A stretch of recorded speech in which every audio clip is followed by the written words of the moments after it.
What's up guys, my name is Ace, and today we got the roadmap for Season 1 of Modern Warfare 2, as well as a full blog post talking about a lot of the details on what we can expect to see for Season 1. And in today's video, I'm going to hone in on the multiplayer side of things and just talk about all of the things that we can expect to see for Season 1 within multiplayer, as well as my thoughts on these items. Now, I decided with the Warzone 2 as well as DMZ information we got on this, it was quite limited, and basically a lot of what they said is just expect to hear more leading up to launch. And I also know they're going to be showcasing Warzone and DMZ at some point throughout the day today. That will probably be happening or have already happened by the time you see this video, but I have to record it in advance, obviously. So I'm actually going to hold off on the Warzone and DMZ side and just focus on multiplayer for this particular video. I do plan on covering more details with those as we get more concrete information. So just looking at the multiplayer side for Season 1, it looks like we're going to be seeing two maps with Season 1 for 6v6. And unfortunately, these are both remade maps or reimagined maps. We have Shoothouse as well as Shipment. And honestly, I fully expected at least one of these maps to be added at some point shortly after launch. I was a bit surprised to see both of these, and I was also a little bit surprised to see nothing else here when it comes to maps. There's no ground war or battle maps. There's no original brand new 6v6 maps, we're just seeing these two reimagined ones. And there wasn't even any mention as to whether or not they'd be bringing Museum back into rotation, because we did have access to that in the beta, but we haven't seen it since the launch of the game. So honestly, I'm slightly disappointed in that.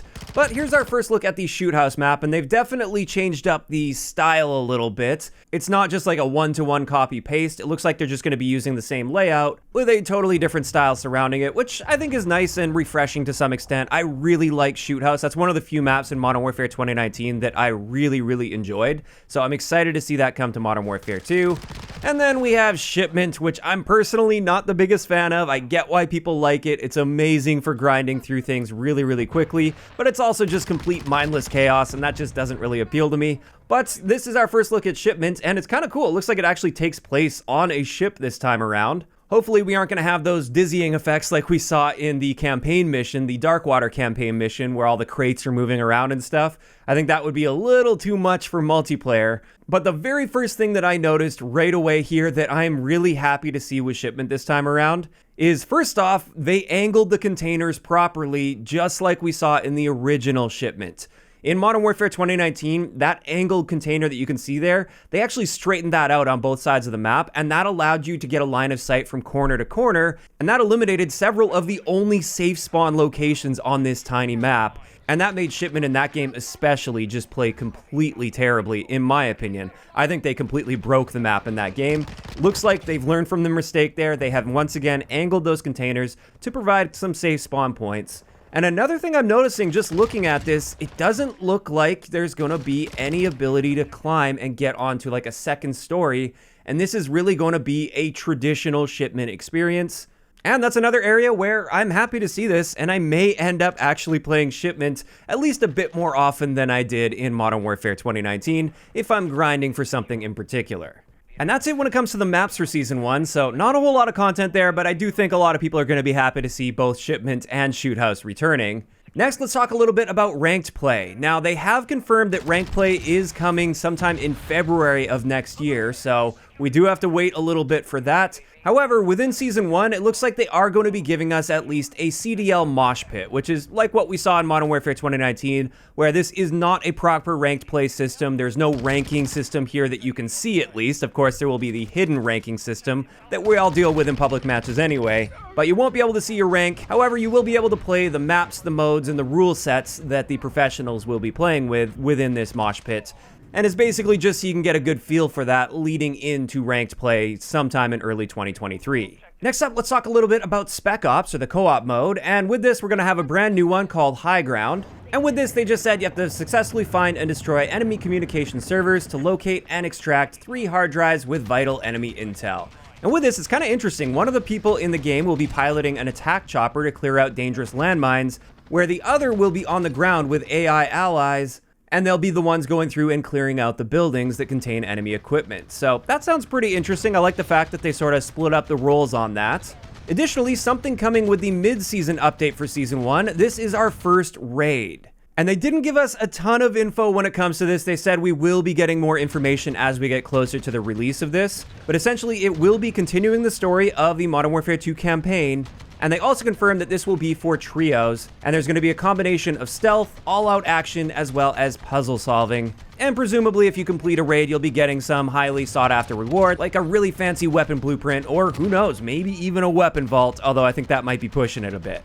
Now, let's move on to the next thing on their blog post, and this is Tier 1, or Hardcore game modes. This is going to be available at the start of Season 1, so finally we will have access to Hardcore. And additionally, they did mention that the combat record will also arrive in Season 1, but they didn't specify at the beginning of Season 1. And usually if they don't specifically state that, then you're not going to see it, so I don't know if we'll see these right at the beginning of Season 1, but we'll get them at least at some point throughout the season. And when it comes to both of those, I mean, it's nice to see that they're at least bringing them to the game, but those are both core features that are fully expected to be there within the launch of a Call of Duty game.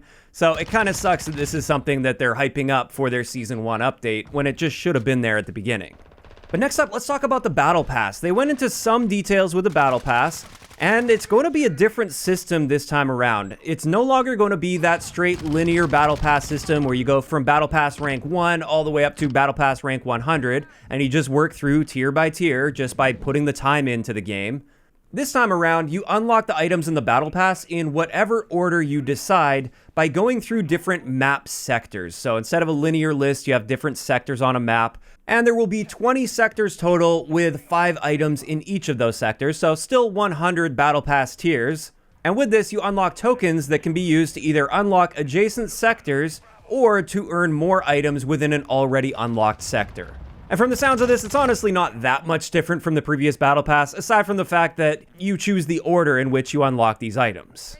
But after that, let's get into the 4 new weapons we're going to be seeing with Season 1, all of which appeared in the campaign of the game, and all of which many people expected to be in the game at launch. In fact, when they went over the weapon count numbers in the pre-launch blog post, they did mention there'd be 10 assault rifles at launch. However, we're only seeing 8, and now with Season 1, we're seeing 2 more added to this, and those 2 more were in the game before the launch. We could see them in the menus, and they removed them, so it almost feels like these were meant to be launch guns, but instead they decided to just push them into Season 1, just like we're seeing with the Tier 1 game modes and the combat record. But in either case, we're going to be seeing 1 sniper rifle at launch within the Battle Pass. This is the Victus XMR. We're also getting 1 SMG, which is the BASP or the SIG MPX, and this is also going to be in the Battle Pass right at the launch of Season 1. Then we have the Chimera Assault Rifle, which they actually got the images backwards in the blog post here, at least at the time of recording this video. But with this, it is the Honey Badger. It's got an integrated suppressor in it, and this says that it will be coming mid-season through a weapon unlock challenge, or through a store bundle, of course. And then finally, we have the M13B Assault Rifle, which they do mention it's coming at the launch of the season, but it's not in the Battle Pass like the other 2 that are coming at the launch. And instead, you do have to complete a weapon unlock challenge or buy a store bundle to unlock the M13B. After that, they went over 6 new operators. I'm not going to get into too much detail with this. I honestly don't care about the backstory of operators, but if you guys want to look into that, feel free to do so. I will, of course, leave a link to the blog post down below. But we are going to be seeing Zeus at launch, Klaus for the mid-season update, Gaz during the mid-season update as well, and then 3 prominent football players. I don't really follow the sport, so I don't know who they are or anything. I think I've heard of their names before, but these are what they look like in game, and these will be coming in store bundles, so you'll have to pay for them if you want them.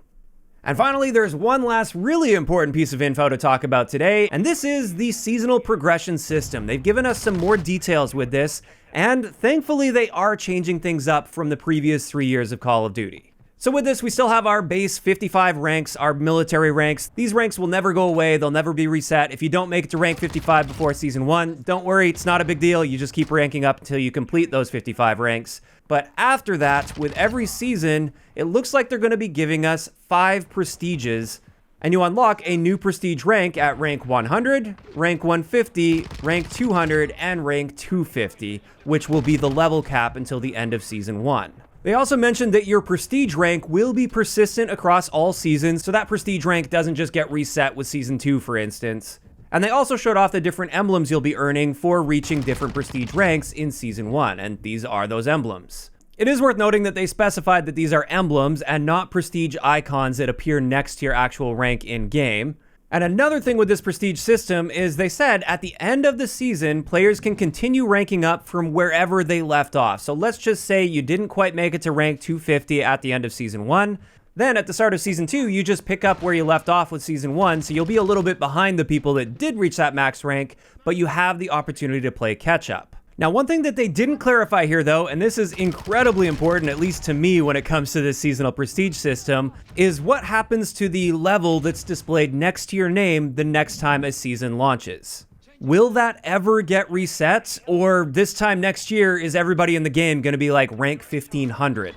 I have a feeling since that wasn't really specified explicitly here, and I'm also a bit skeptical that they'd let people get up to like over rank 1000 for instance, because that may scare away brand new players that come into the game late for instance. I am a bit skeptical that they're still somehow going to be doing a visible level reset every season where that level that shows up next to your name is not going to be persistent across seasons.